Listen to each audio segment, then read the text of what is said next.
ఇంత చిన్న పిల్లోడికి అంత మంచితనమా? మ్యాటర్ ఏంటంటే, తమిళనాడుకి చెందిన 7 ఏళ్ల యాసిన్ అనే బాబుకి ఒకరోజు స్కూల్‌కి వెళ్తుంటే ఒక బ్యాగ్ కనిపించింది. అండ్ ఆ బ్యాగ్‌లో 50,000 రూపాయలున్నాయి. ఆ బ్యాగ్‌ని సరాసరి వాళ్ళ టీచర్‌కి వెళ్లి అప్పచెప్పాడు. ఆ టీచర్ తీసుకొని వెళ్లి పోలీస్ ఆఫీసర్‌కి అప్పగించింది. మంచిగా బ్యాగ్ తీసుకొచ్చి ఇలా వాళ్ళ టీచర్‌కి ఇచ్చినందుకు పోలీస్ ఆఫీసర్ ఆ బాబుని అభినందించి ఒక క్వెషన్ అడిగాడు. ఇందులో 50,000 ఉన్నాయి కదా! ఎందుకు మరి ఆ డబ్బులు నువ్వు తీసుకోకుండా తెచ్చి మీ టీచర్‌కి ఇచ్చావని అడిగితే, అవి ఎవరో కష్టపడి సంపాదించారు. వాళ్ళ కష్టం నాకెందుకు అని అన్నాడంట.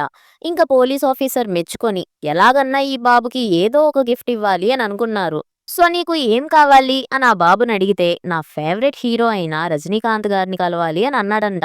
ఇంక రజనీకాంత్ గారికి ఈ విషయం తెలిసి ఆ బాబుని ఇంటికి పిలిచారంట. బాబుని ఇంత మంచిగా పెంచుతున్న వాళ్ళ పేరెంట్స్‌ని అభినందించారు. అలాగే ఆ బాబుకి ఒక గోల్డ్ చైన్ గిఫ్ట్‌గా ఇచ్చి, తన ఫ్యూచర్ ఎడ్యుకేషన్‌కి సంబంధించి మొత్తం ఆయనే చూసుకుంటా అన్నారు. అండ్ ఇంకొక థింగ్ ఏంటంటే, తమిళనాడు గవర్నమెంట్ యాసిన్ చేసిన మంచి పనిని సెకండ్ క్లాస్ సిలబస్‌లో కూడా చేర్చింది.